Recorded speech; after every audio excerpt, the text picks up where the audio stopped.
Hey everyone, welcome to today's Forum One webinar. We're so glad you're here with us today. We're going to be talking about how the role of the CMS is evolving in government digital programs and why Drupal continues to be such a strong foundation for federal websites. We're going to look at some of the shifts shaping the public sector right now, including AI, structured content, and more integrated digital ecosystems, and explore how Drupal is built to support those changes. And by the end of today's session, you'll have a better sense of the trends affecting government digital platforms and some practical priorities to consider as you plan for the next phase of your agency's digital strategy. Now, before we dive in, a quick housekeeping items. Thank you again for joining us live. You'll get a copy of today's webinar recording in your inbox within the next few days. And second, we are going to have time for Q&A at the end. So feel free to drop your questions in the Q&A box at any time during the session, and then we will just answer them in the order they come in at the end. You're also welcome to use the chat throughout. Just make sure you send your messages to everyone instead of just the host and panelists so that everyone here can see your questions because they may have the same question that you do. And then for those who are new to Forum One, we're a full service digital agency that helps mission driven organizations expand their impact through research, strategy, design, technology, and data. We've been doing this work for over 30 years and have completed more than 2,500 projects with over 1,000 organizations, including work at the forefront of digital transformation and emerging technologies like AI. At the heart of it all our goal is simple. We partner with organizations as trusted experts to turn ideas to impact. And so I will do some quick introductions and then I'm going to turn it over to our experts here to get us started. I am Cassandra Swenson, Senior Marketing Specialist, or sorry, Enterprise Marketing Manager here at Forum One. I've been with the company for almost 10 years, so I've had a couple of different titles.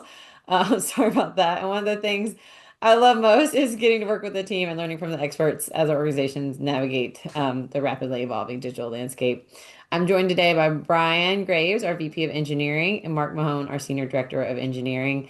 Brian leads technical strategy and innovation, leveraging over 12 years of experience in building future-friendly technologies and delivering impactful digital solutions. And Mark brings expertise in back-end development, technical architecture, and DevOps with a strong focus on mentoring and working with our government clients. So with that, I'm going to pass it over to Brian to get us started. Cool. Thanks, Cass. So just want to start out with a little bit about what we're going to cover today. And today is not intended to be a Drupal sales pitch. If you're joining this webinar, you probably or hopefully already know what Drupal is. But what we really want to do today is give you a sharper lens for the moment we're actually in right now, where things are, of course, rapidly changing in the public sector, digital specifically, and in technology in general on a wider level. And we also want to speak to how we see Drupal fitting into those changes and how the platforms and practices you choose today are going to either set you up or slow you down over the next few years. So we'll start out by looking at the CMS platform usage in the public sector as a whole. We'll walk through kind of four major shifts happening right now that we feel digital teams shouldn't ignore. We want to speak to how Drupal fits into that equation. And then also do a deep dive into some of the newer capabilities of Drupal that you may not be aware of that help with the new world we're in. And then, of course, like Cass mentioned, we will save some time at the end for Q&A, so please queue up your questions. So let's start with a quick reality check here and take a look at what percentage of government websites Drupal currently powers. At Forum One, we do a lot of research across the federal and state digital landscape. It's honestly one of the things that keeps us sharp on where things are heading. And one thing the data makes pretty clear is that Drupal isn't just popular in government, it's really still the de facto standard. So our research that we did at the end of 2025 last year found that Drupal currently powers about 56% of federal CMS implementations.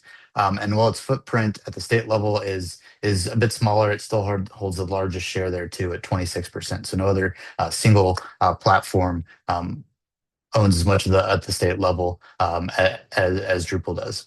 And for a stretch over a few years there, we were seeing proprietary DXPs, your AEMs, your site cores of the world start to gain traction in government, both at state and federal level. But what we're really seeing now in our data as we looked at this is that trend starting to reverse and reverse pretty decisively. So those platforms we see struggling a bit more in both gov and the private sector as well. So what's replacing them in federal isn't necessarily a wholesale shift away from kind of these larger, more robust platforms. It's actually kind of a smarter hybrid. So what we're seeing is more and more agencies, both at the state and federal level, running Drupal on something like Acquia Cloud. So getting the governance and reliability of an enterprise platform and a platform as a service that's FedRAMP while still really being able to stay open source at the end of the day.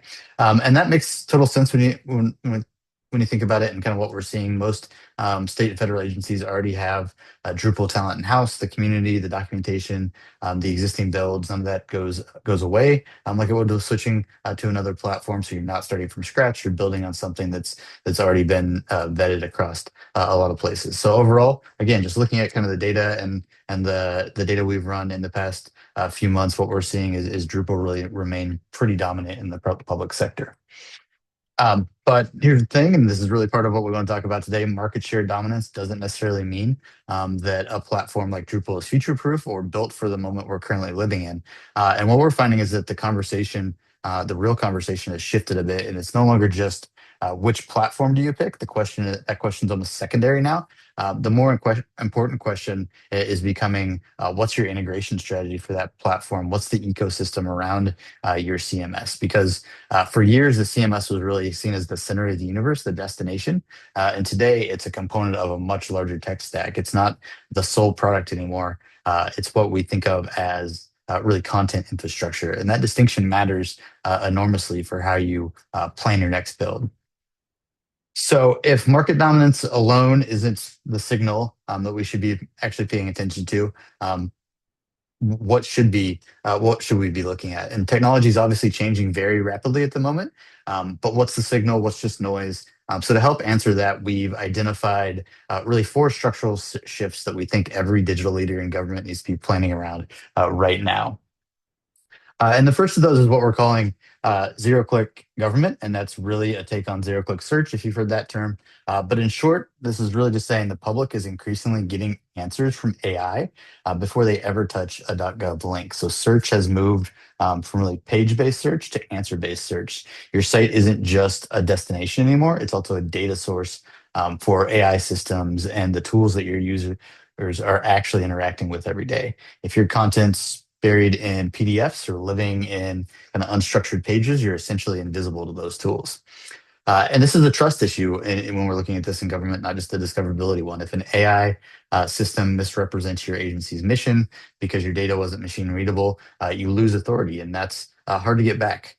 The good news for .gov properties, what we're seeing when we're looking at this is that LLMs naturally weight government domains more heavily. So if someone asks about the space program, for instance, they're getting nasa.gov answers, typically not a random blog post about it. So if you're working in government, building digital in government, you're starting ahead of the curve, which is nice, but you still have to make sure your content is structured well enough to stay there. The second shift we're really seeing is one towards workflow automation. So modernization means connecting more systems than ever. Data lakes, identity providers, LLMs, CRMs, a number of different systems are now in place. But on the AI side specifically, there's a real tension there, and that's that AI is probabilistic by nature. It's a best guess engine by design, and government digital experiences have to be trustworthy and accurate. So things like eligibility determinations, compliance information, you can't really leave those prone to things like AI hallucinations. So the architecture challenge becomes how do we get all the benefits of AI while keeping it inside governed, deterministic, and auditable workflows. And that's the orchestration problem, and it's one we spend a lot of time thinking about. And luckily, there's a lot of new tools to help with this, like N8N on the more broad level, or if we're looking at Drupal specifically, things like active pieces or things like event-driven options that we're going to speak to here in a minute. And the third thing shift we're seeing is treating the CMS as content infrastructure rather than the end product. And I mentioned this earlier, but this really just means two things practically. One, we're seeing the CMS become more decentralized. So being a piece of the tech stack and a piece of the solution, not the entirety of it, meaning in a lot of cases, the CMS should be lighter weight or built in a decoupled way. And then second, your content has to be more fluid. So you're no longer modeling content just for a web page. You're likely you need to model it for things like shared services, for the AI systems I mentioned, or even cross-agency context. So a web page is one output of many, but if your content is tied up in the context of just that single page, you're going to run into limitations quickly with what you can do. So thinking about content infrastructure and content modeling in a broader context is really important right now. And then the final shift is context-aware services. So users now expect relevance. They want a digital experience that recognizes what they're trying to do. And in government, you have to deliver that while respecting things like strict privacy and security mandates. And that requires a level of discipline and a level of sophistication in your tooling that things like a static page builder just simply aren't equipped to provide. So the capabilities for this type of thing for more context-aware services becomes things like user data in your platforms connected to AI, and why this really matters so much that your CMS can integrate with those systems cleanly is to really enable all of that. And when we get into future contexts, like things like real-time UI generation, it also means that you really need robust tokenized design systems integrated with your tooling and your CMS platform. And we're going to dive into a couple of examples of that here in a minute also. So those are kind of the broad shifts in the landscape that's changing as we see it kind of today, and the things we feel are important for digital leaders to really be paying attention to. But what that kind of brings us to the next obvious question: is Drupal actually built for this new reality? Um, and we think the answer is yes, and not just because we want to advocate for Drupal or because we do love Drupal work, but because of how it's architecturally designed. It has a structured backbone. It's entity first and machine readable by design, which means it's already really well positioned for things like zero-click search that I just described. It's modular by nature, which means it's ready for things like decoupled front ends or API native integrations, and really can scale up and down as well.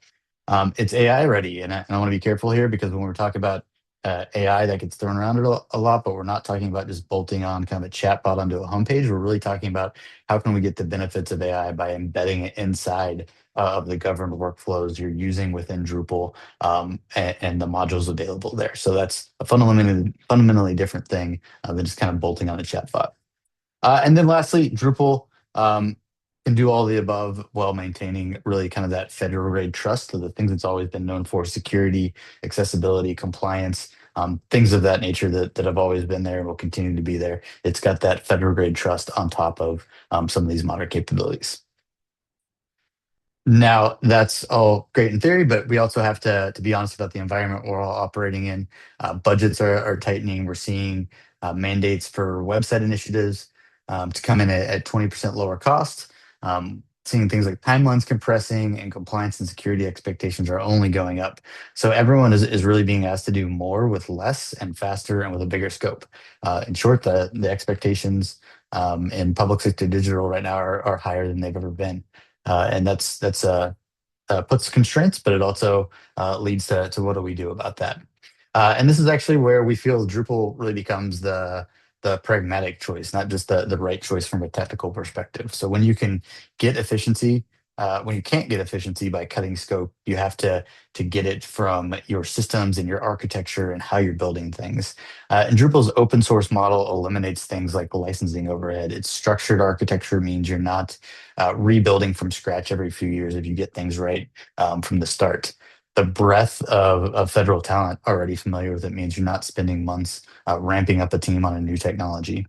And when you layer in some of these newer capabilities like workflow automation, AI assisted migrations, and the practices we're going to walk through today, you start to see real velocity gains.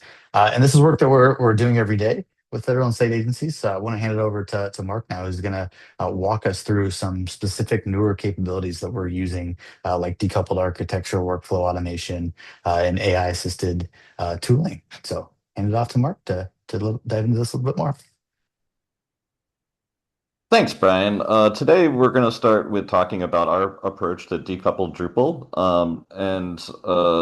and what that technology stack looks like. So for our technology stack, we're using Next.js 15, Drupal 11, and JavaScript library and a Drupal module that was created by Chapter 3, which has now been acquired by Canopy Studios and is now under and continues to be under active development. When we started creating a starter kit for the place that we want to start from when creating decoupled Drupal websites, we had to make some decisions. One of those big decisions that we made is choosing how to actually retrieve the information out of Drupal. JSON API is the core supported Drupal module that might come to mind first, but what we found when we started digging into the technical implementation details is that JSON API, when you query a content item like a node, serves you all of the information about that node in the response. And that payload can be pretty heavy. So when we started investigating better solutions, we found a suite of modules with GraphQL.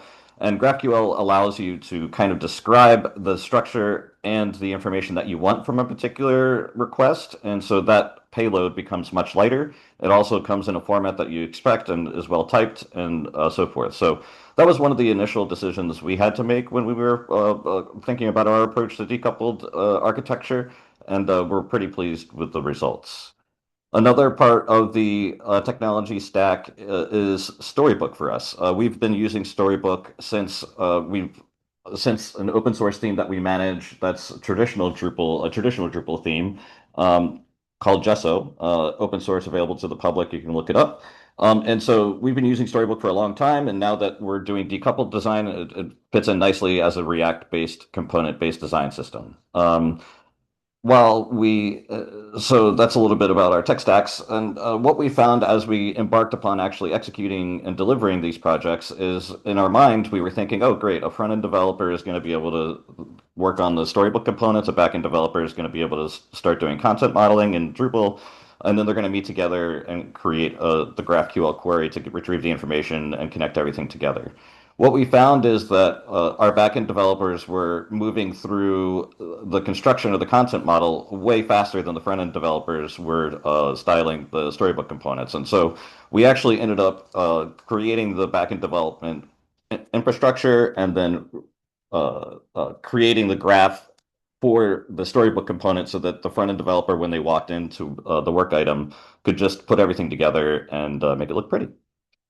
And so the reasons that we think that a decoupled architecture are kind of the default stance that government should consider is we're able to, from a front-end development perspective, meet the client where the data is. So it's not just information from Drupal that we're retrieving. We're putting, ArcGIS maps or, wherever the data is, we can execute it on the front end, and we don't have to kind of like process it through Drupal to get there. We also think that Next.js and NPM allow for a more performant experience. We think that the caching is superior, so that time to first contentful paint is faster with a decoupled architecture. We're also reducing security exposure because there's no direct interaction with the CMS other than the GraphQL query. And there's just simply a lot more JavaScript engineers with expertise in the industry than there are necessarily Twig experts or Drupal experts out there today. Next, we're going to talk a little bit about workflow automation and how ECA and BPMN can help us achieve some of those goals. I want to start by talking about ECA. It stands for Event Condition Action. And it's a big suite of modules where you don't really get a lot of GUI features out of the box with the ECA suite of modules. It's really just a code-centric way to perform and interact with Drupal-based entities and constructs to allow you to do the work. The way that you actually do end up interacting with the ECA module is with the BPMN module. BPMN stands for Business Process Model and Notation. It's an open source JavaScript library that, if you've ever worked in a flowcharting tool, should be pretty familiar. And it basically exposes that GUI to the end user, the content administrator or Drupal engineer. And we're going to look at an example of that. And so BPMN, this workflow diagram that we're looking at, is what actually interacts with the ECA module. And here we're looking at an example of some work we did for a large government client around interactions with comments. So it was kind of a workflow tool that you can think of as Jira if you've ever, or a ticketing system if you've ever worked with one. And here we're looking at the BPMN diagram for a user placing a comment on a particular ticket. So for instance, if a person makes a comment, it sends out notifications to anyone associated with that work item via email. And so one nice thing here is, like, for instance, that example of sending an email, once you create that action once, you can then, in this diagramming tool, do that many times. So it's nice to be able to engineer a problem once and then be able to just kind of reuse it again and again in a GUI type context. It's also nice is that you don't have to have an expert level engineer to create these diagrams. Once the basic engineering is done, a savvy enough individual can come in and interact with this interface to create all of these workflows themselves. It's also nice that this is kind of a visual interface that even if you're not necessarily a savvy individual and wouldn't be constructing them directly, it can help in the UAT process of allowing a client to see exactly the decisions that you're making in the system and gain greater confidence in the solution. Um, Next, we're going to talk, or excuse me. So some reasons that we are excited about this ECA module and in an AI-enabled world is that we think that it's going to really open up some opportunities of interacting with AI and LLMs. So, for instance, if we took this meeting transcript and we uploaded it and saved it as a item in Drupal, we could use the ECA module and the BPN module to summarize the transcript, extract any information, or like the Q&A, and then we could take all that information and store it in Drupal, vectorize it, and make it easier to search upon. So, using that as an example, the excuse me. Um, yeah, so some reasons that we might want to use the ECA module is is that it gives you a visual representation, as I was speaking in the diagram, of something that anyone can understand. It allows savvy individuals to do the work themselves, and it again allows this kind of engineering once and replicating many times. And we're excited about RAG pipeline enablement as well. Next, we're going to talk a little bit about AI migrations. We have recently done this work and are excited to talk about it today. And where we started from in this problem is that we were taking location-based data for a large government institution. In their current content model, they have around 83 fields. And in the revised content model, we now have 50 fields. So we had to, all of the information in the current content model is still important. So we had to find a way to synthesize that information into these fewer fields.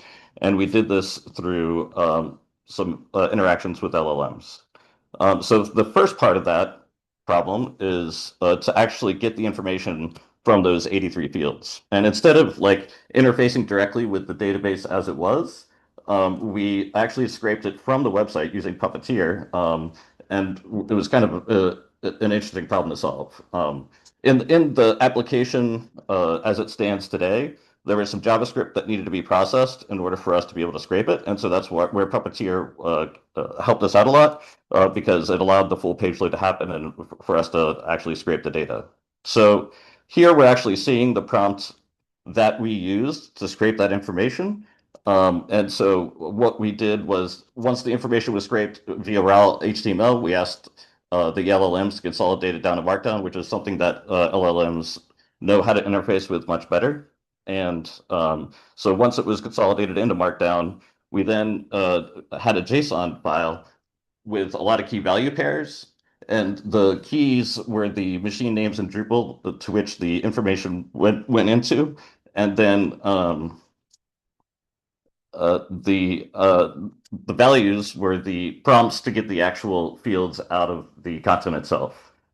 So once the call was made, all of the values in the JSON file were filled out, and we found about 90 to 95% accuracy in the response. So I want to stress that as an outcome of this, we do think that it's very important for content administrators to review the content after this first pass is done. But it did increase efficiency quite a bit and make the process of this content migration much easier.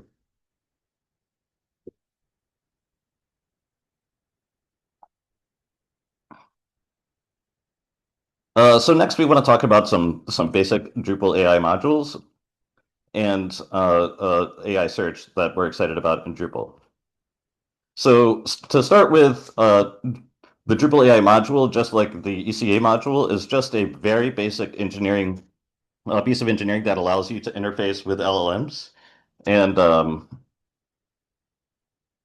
it doesn't really give you much of anything out of the box. It just allows you to interface with things like OpenAI and Claude and allow you to engineer against that.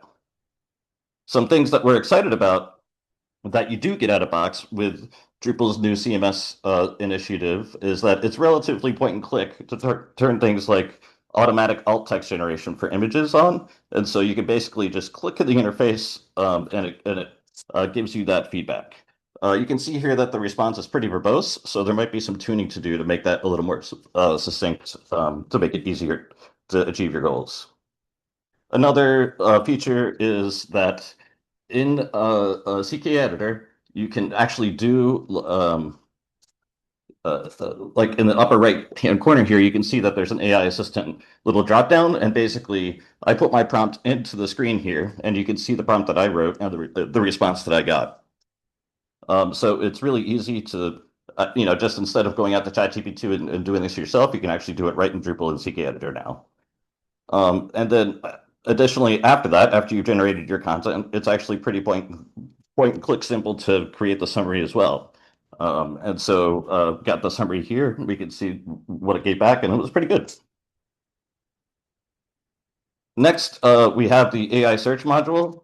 And what this allows you to do, and the way that we've been working with it, is it allows you in a very friendly Search API way. If you've worked with Search API, by default, you can just vectorize your content. And it has connectors out of the box with Pinecone or Postgres via pgvector and other familiar tools out there in the market. We're excited about this module because basically what you can do is, if you're the National Records Administration, you can ask, does my grandfather or great grandfather have a birthday with a birthday of XYZ with the name of Keeler Mayon have a military record? And so if all that information was vectorized, you could get a contextual result instead of kind of a traditional listing of content. And so, we think that things like maybe a FOIA request, it's obviously non-authoritative, but if a person can get the information that they're looking for, it's pretty cool. So these are some an introduction to some of the AI features that we're excited to make it easier for content administrators to use. And so you can ask a question of your content and get a semantic answer. You can have a point and click way to create alt text for images, which allows helps you with accessibility. And you can have content generation be much easier. And I'm going to pass it back to Brian to talk a little bit about design systems and AI code assembly.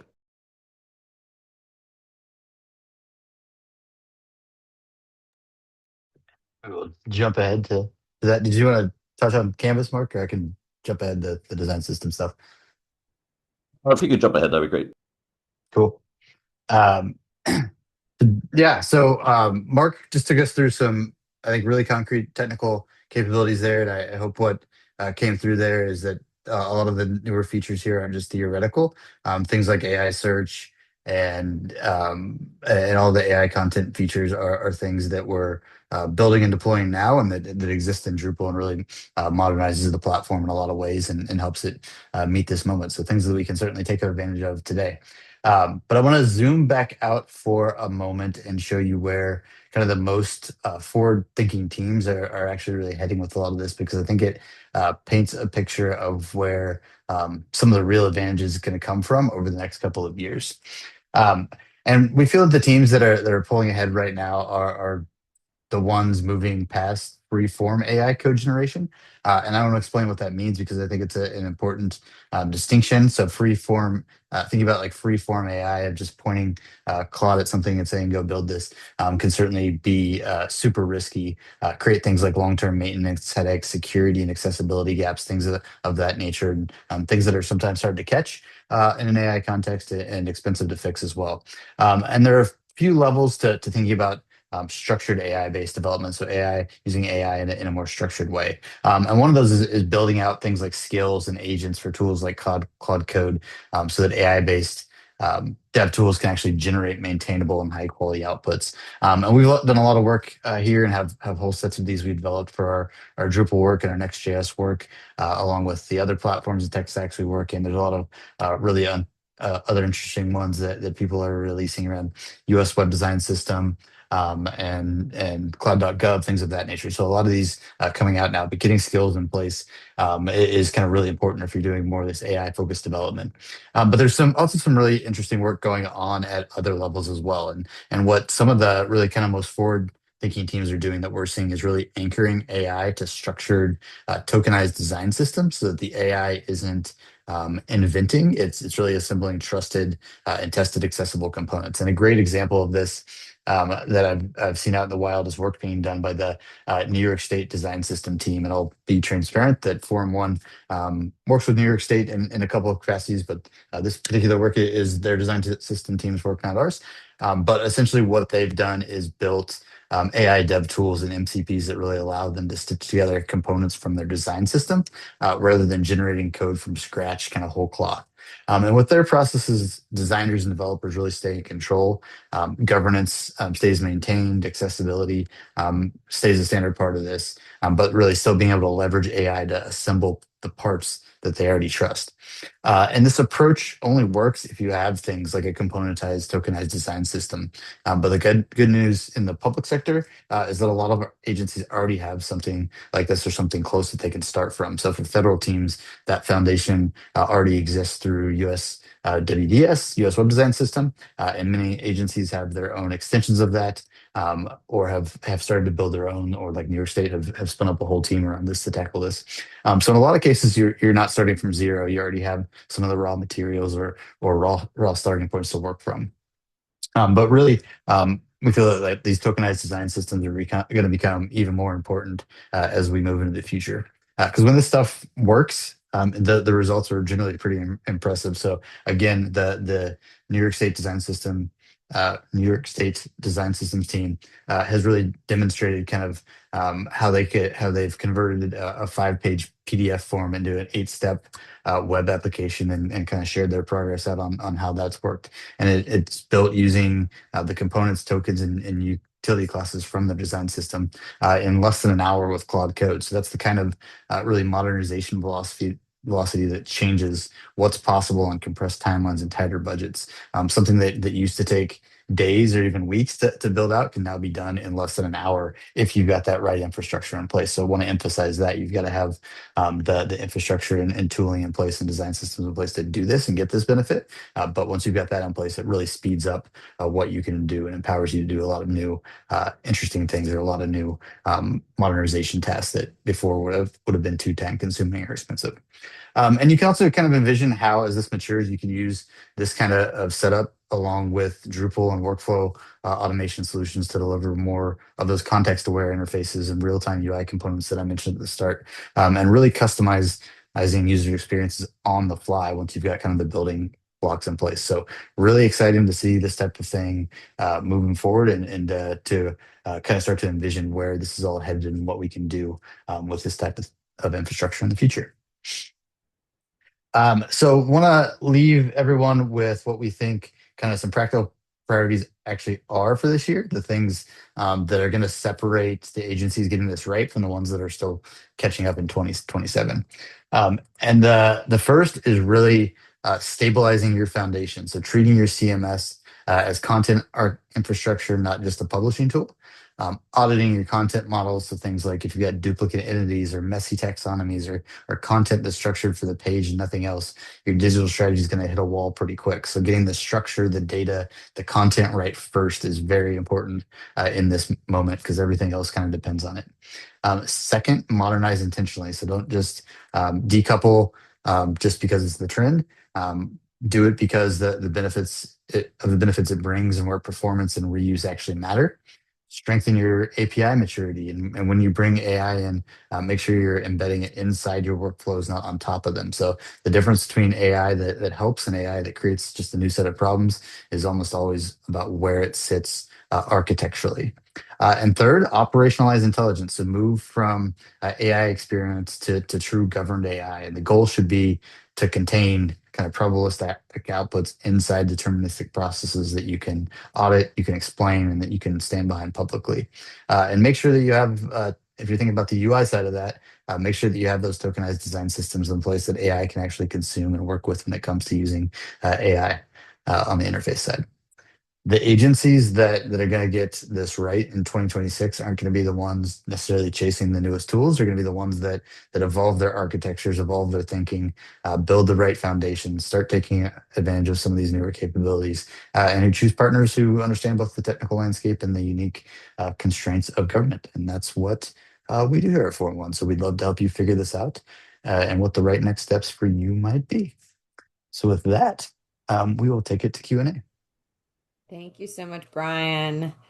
And we have a couple questions coming in, so I'll just dive into them. So, first, would you elaborate a little more on the AI search module and the specific benefits it offers as it relates to AI search and indexing in OpenAI and Claude?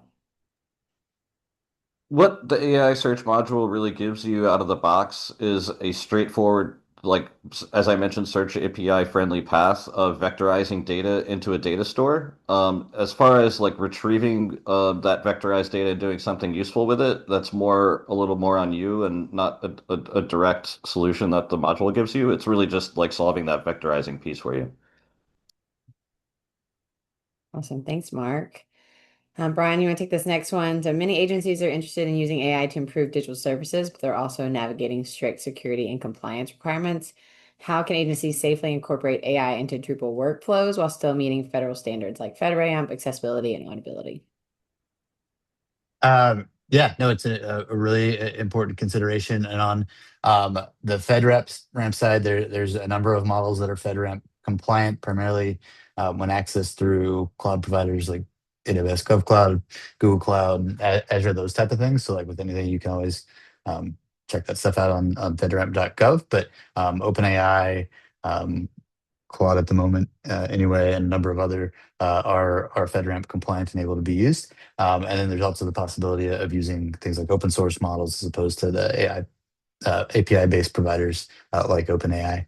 And as far as what you can do beyond that from a security perspective, things like observability and traceability are hugely important. So being able to see it inside and how something's actually functioning is a huge part of it. And being able to do things like benchmark not just the model itself, but also things like system prompts, the context it's using, what it's sourcing, guardrails and safety filters you may have in place, and how and if those are actually functioning, things like the workflow logic, and really validating and benchmarking those against metrics like accuracy, task rate success, grounding, latency, a number of other things. So that's a whole part of building anything of any reasonable complexity when it comes to AI. And then there's also on the security side, things like focusing on closing attack vectors like prompt injection, and a number of other things. So security and compliance with AI is honestly a whole huge topic on its own and could probably be its own entire webinar. But at a high level, those are kind of the a number of things that we look at. So you're saying you want to do a webinar on that, Brian? You volunteering before? Next question is, we're hearing a lot about headless and decoupled architectures for agencies currently running Drupal in a traditional setup. How should they decide whether moving to a decoupled approach is actually worth it? Mark, you want to take that one? Sure, yeah. As I mentioned in the section about headless, we think that headless first as a default is the right path forward. You might have some reasons like legacy code, or like you might have some reasons to go for a more traditional Drupal theme. But our guidance is headless first for a lot of the reasons that I mentioned around performance, security, and so forth. Great. So, Brian, you might take this one. Do you see the future as moving away from traditional websites, or is it the bigger shift treating the CMS as one of part of a larger digital ecosystem? And actually, just reading that question, we have a blog Brian wrote on this, so I'll share that while Brian answers the question. Yeah. So I mean, we are seeing that shift um, happening and the role of the website changing. That said, I don't necessarily see websites going away, but I do see their purpose shifting a little bit. So, like I mentioned at the top, people are now finding more information via things like LLMs.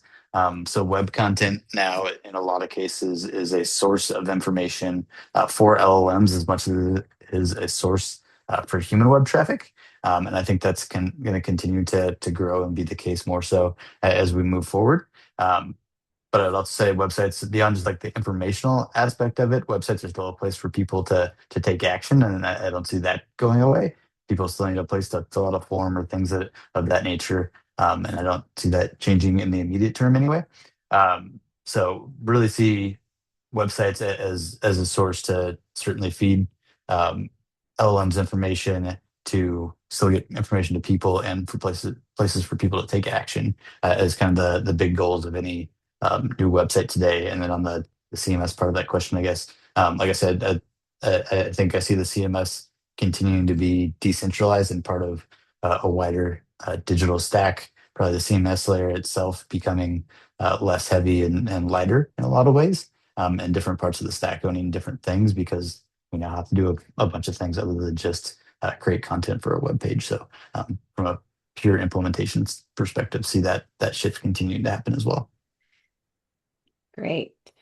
Well, unless anyone wants to get some last minute questions, we have plenty of time for it. I will ask kind of a closing question for both of you.